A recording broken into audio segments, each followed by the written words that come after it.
বন্ধু, দিন বদলায়, রং পাল্টায় অস্থির মন। এই মন খুব শীঘ্রই শান্ত হবে। নমস্কার বন্ধুরা, ওয়েলকাম টু ব্রাইট একাডেমি। আমি সন্দীপ আরও একটি নতুন ভিডিওতে আপনাদের প্রত্যেককেই ওয়েলকাম জানাই। লাস্ট 2-3 দিন ধরে প্রত্যেকের মনে প্রচুর প্রশ্নের জন্ম নিয়েছে। আজকের সেই সমস্ত প্রশ্নের উত্তরগুলি দেওয়ার চেষ্টা করব। তার আগে বন্ধু, চ্যানেলে নতুন হয়ে থাকলে অবশ্যই সাবস্ক্রাইব করতে হবে, পাশে থাকতে হবে। তোমাদের সাপোর্ট এবং ভালোবাসা আমাকে অনেক অনেক মোটিভেশন যোগায়। শুরু করব আজকের ভিডিও। লাস্ট কিছুদিন আগে আমি একটি ভিডিও করেছিলাম, তার মূল বিষয়বস্তু ছিল মিটিয়ে ফেলতে হবে ওবিসি। খুব তাড়াতাড়ি মিটে যাচ্ছে ওবিসি। সম্ভবত 15ই জুলাই সুপ্রিম কোর্টে চূড়ান্ত ফয়সালা হয়ে যেতে পারে পরীক্ষা রিগার্ডিং। এটাই সেই ভিডিওর মূল বিষয়বস্তু ছিল। আমি বলেছিলাম, তো তারপরে অনেকেই কমেন্ট করে বলেছিল ফেক ইত্যাদি ইত্যাদি ইত্যাদি, ভুল খবর। আমি তাদেরকে একটি বলেছিলাম সময় কথা বলবে। তো গতকাল এই রিগার্ডিং প্রচুর ভিডিও হয়েছে ইউটিউব কমিউনিটিতে। দেখলাম যে ওবিসি মিটে যাচ্ছে, ওবিসি মিটে যাচ্ছে। তারপরে বুঝলাম যে আমি যেটা বলেছিলাম ভুল বলিনি। এখন থেকে 1.5 মাস আগে সুপ্রিম কোর্টের অর্ডারের পরে এসএসসিতে কারা বসতে পারবে এই নিয়ে একটা বড় প্রশ্ন ছিল। সেখানে আমি বেশ কিছু আইনজ্ঞের সাথে কথা বলে আমি ভিডিও করেছিলাম এবং আমার কমিউনিটিতে জানিয়েছিলাম যে প্রত্যেকেই ফ্রেশ ক্যান্ডিডেট বসতে পারবে। কিছু মহান জ্ঞানী ব্যক্তি বারবার আমাকে কাউন্টার করছিল এবং আমাকে ভুল প্রমাণ করার চেষ্টা করছিল। তো খুবই দুঃখিত তাদের জন্য। সুপ্রিম কোর্টের অর্ডার অনুযায়ী কালকের নোটিফিকেশান বেরিয়ে গেছে মধ্যরাতে আজকের, এবং সেখানে দেখা গেছে প্রত্যেকেই পরীক্ষায় বসতে পারছে। তো আমি এর মানে এটুকুই বোঝানোর চেষ্টা করলাম যে আমি ভুল খবর দেওয়ার চেষ্টা করি না। আমার কমিউনিটিতে যারা রয়েছে সঠিক হলে তারপরেই খবর দেওয়ার চেষ্টা করি। হয়তো 2-1বার কোনো খবর ভুল হলেও হতে পারে, অস্বীকার করছি না। এই যে পরীক্ষায় সবাই বসতে পারছে, এটা যে সমস্ত যোগ্য চাকরি প্রার্থীরা ছিল তাদের জন্য একটা মৃত্যু পরোয়ানা। এটা বুঝতে পারছি আমিও, কিন্তু কিছু করার নেই। সুপ্রিম কোর্টের অর্ডারটা মানতে হবে, পরীক্ষায় বসতে হবে। প্রবলেমটা হচ্ছে এটাই। একটা গল্প আমার মনে পড়ছে। একবার একটি ব্যাংকে একটি কড়াইয়ের জলের মধ্যে ছেড়ে দেওয়া হয়েছিল। ছেড়ে দিয়ে তারপরে আস্তে আস্তে জলটাকে ফোটানো হচ্ছিল।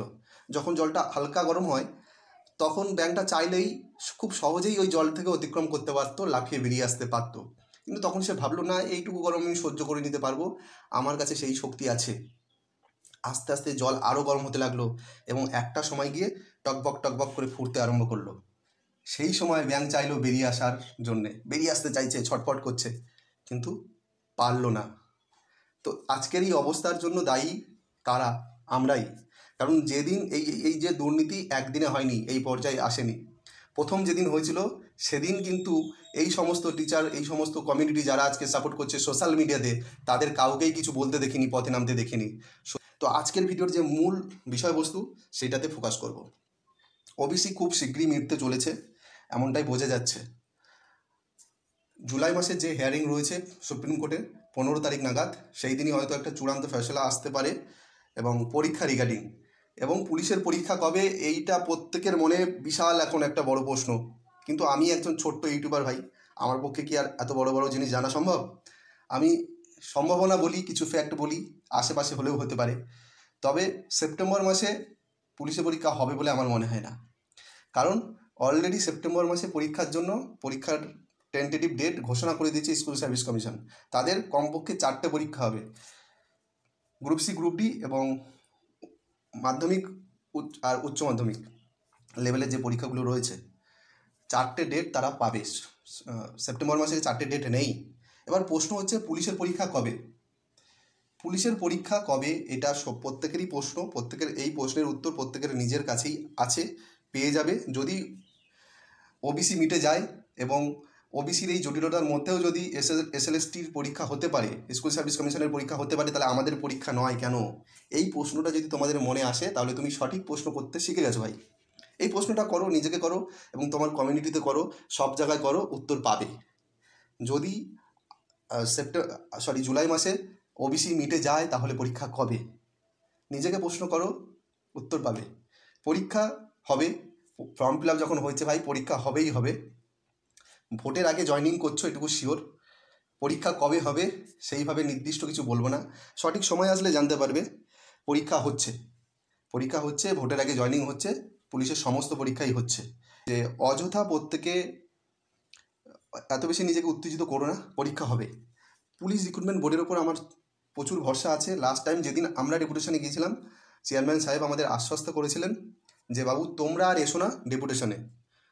আমরা বুঝেওছিলাম সেদিন উনি যা বলতে চেয়েছেন যে ওবিসি মিডলেই পরীক্ষা, এবং পরীক্ষা হলে খুবই দ্রুততার সাথে ওনারা পরীক্ষা করাবেন, খুব ফাস্ট করাবেন, এবং এইবারের পরীক্ষা দুর্নীতিমুক্তভাবে করানোর জন্য উনি বদ্ধপরিকর। উনি বলেছেন আমি এই চেয়ারে যতদিন আছি একটা পাতাও এদিক ওদিক হবে না, এবং উনি অনেকগুলি রেফারেন্স আমাদের জানালেন, সেগুলি আমি এখন বলতে চাই না। তার মধ্যে একটি বলবো 43 জন অ্যারেস্টেড, এবং যে সমস্ত দালাল অ্যারেস্ট হয়েছে তাদের থেকে প্রায় অনেক নথি সংগ্রহ করেছে। যে সমস্ত ক্যান্ডিডেটের নথি ওই দালালদের কাছ থেকে পাওয়া গেছে তারা কিন্তু পরীক্ষায় বসতে পারবে না। সুতরাং যারা ভাবছে এখনও সেই দুর্নীতির দালাল চক্রের সাথে যোগ হবে, তাদেরকে বলি হয়েও না, কারণ তোমাদের কিন্তু আগামীতে আর পুলিশের পরীক্ষায় তোমরা বসতে পারবে না যদি একবার ধরা পড়ো ভাই।